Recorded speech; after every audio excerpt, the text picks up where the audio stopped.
Ramon Díaz se sai com uma dessa aí, vamos mostrar o que ele falou. Con respecto a los árbitros, no podemos hablar mucho porque está el VAR y en el último partido que pasó jugando de local en Vasco, una señorita, una mujer, interpretó, fue un penal, interpretó de otra manera, que el fútbol es diferente. Y principalmente de que el VAR lo tenga que decidir una mujer, me parece que creo que es bastante complicado para eso, porque el fútbol es tan dinámico, acciones tan rápidas. Hoy no sé si también el árbitro en un penal al nuestro punta que patea y lo golpean, y no sé también si fue penal. Muito bem, tá aí o Ramon Díaz falando, reclamando de uma mulher ser VAR. Depois, ele vai lá e fala, não é bem assim, vamos ouvir o que ele falou depois. Sí, primero si se interpretó algo mal de mi declaración, quiero pedir disculpas, pero me pareció que lo que quise decir yo es que una sola persona no puede decidir, tener una decisión tan importante como es en el fútbol y que es la participación del VAR en las decisiones tan importantes que hay en juego en todo. Si se interpretó mal, pido disculpas, pero no es mi intención. Un saludo a toda la gente de Vasco y que vamos a seguir luchando. Un abrazo grande.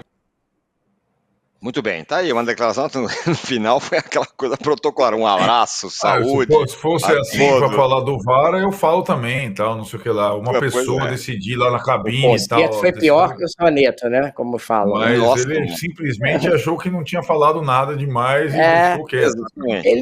Ele não entendeu o erro que cometeu, quer dizer, ele foi extremamente machista, e aí, com a declaração falando da Daiane Muniz, que inclusive estava certa no jogo lá em São Januário, ela acertou em tudo, quem errou foi o árbitro de campo. Que acabou afastado, Flávio de Souza. Flávio de Souza. O Flávio de Souza foi arrogante com a Daiane naquele jogo. O jeito que ele falou com ela foi bem grosseiro. Deu para ouvir, né? Deu para ouvir. Ele foi bem grosseiro com ela, demonstrando uma falta de paciência para ouvir, e ela estava certa. Quer dizer, a mulher que ele estava esculhambando, ela estava certa. E quem estava errado era o homem que estava lá no campo. Porque teve um pênalti pro Grêmio e um pênalti pro Vasco. E os dois ele deixou de dar porque ele não ouviu a Daiane. E além disso, ele ia dando um pênalti completamente equivocado no Rossi, que foi salvo pela Daiane. Então a Daiane foi muito bem no domingo. É isso que a gente tem que pontuar aqui. E aí ele dá uma declaração dessa, extremamente machista. Ele falou sim que porque ela era mulher, não teve nada coisa dele falando assim, porque eu estava falando que era uma pessoa só decidir do VAR. A declaração dele é claramente machista e ele não pediu desculpa. Ele fingiu que pediu desculpa. Se eu fui mal interpretado. Ele não foi mal interpretado, ele foi machista. E não pediu desculpa. Só veio com esse papinho de que jogar na conta de quem está interpretando. Não teve nenhuma interpretação equivocada. Ele foi machista e não pediu desculpa. Exatamente. Um abraço pela gente del Vasco. Um abraço pela gente. Foi muito mal e ainda... essas correções que essa turma faz depois sempre ficam piores, né? Sempre soam falsos, é um negócio ridículo. Fala aí, Mauro. Mas, cara, eu acho, sabe o que eu acho? A gente tem tanta coisa, tanta mazela, né? No futebol brasileiro e tal, mas algumas coisas, elas não passam mais batido como passam em outros países até, cara, sabe? A insistência, as questões, elas são discutidas, de machismo, xenofobia, racismo.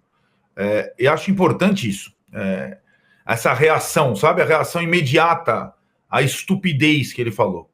O cara aquela tinta no cabelo esconde um pouco, né? Ele é de uma geração lá, ele é companheiro lá do Maradona, lá de trás, da seleção argentina, tudo bem. Não sei o quê, viveu numa outra época e tal. Mas, cara, tem coisas que não cabem mais e que o cara precisa perceber e não fingir que não aconteceu, né? Talvez se fosse um técnico brasileiro da mesma geração, isso causasse um impacto violentíssimo, ele tivesse cancelado hoje, literalmente. Concordo com você, né? É verdade. Se fosse o Filipão falando essa frase, né? Por exemplo. Queiramos ou não, tem uma blindagem, uma proteção, porque o cara não é brasileiro. Tem mesmo. Tem um pouco. Uma certa compreensão aí, sei lá, Sim, sabe? concordo Eu com você. tenho convicção, se fossem esses 3 nomes que estão aí na Berlinda agora, Luxemburgo, Mano, que já deram declarações, meu Deus, e Filipão, hoje eles talvez Estaria sendo estivessem massacrados. fora dos clubes. Estivessem fora dos É clubes. verdade. Tá, Tem razão. fora dos clubes mesmo. Não é exagero. Talvez eles estivessem fora dos clubes. Esses 3 caras com essa declaração do Ramon Díaz. Perfeito, concordo.